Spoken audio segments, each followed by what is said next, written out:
videon så ska vi göra lite ljus. Då har vi först den här. Det är som en snäcka ser den ut. Jag har förberett den här med en veke.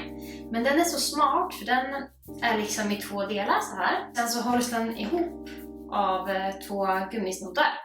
Sen beställde jag även den här.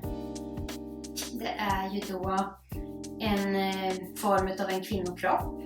Det jag tyckte var extra bra med den här är att den är i tjockare material.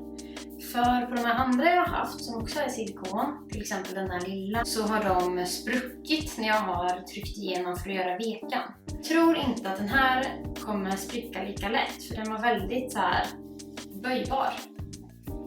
Och sen så köpte jag även den här formen då.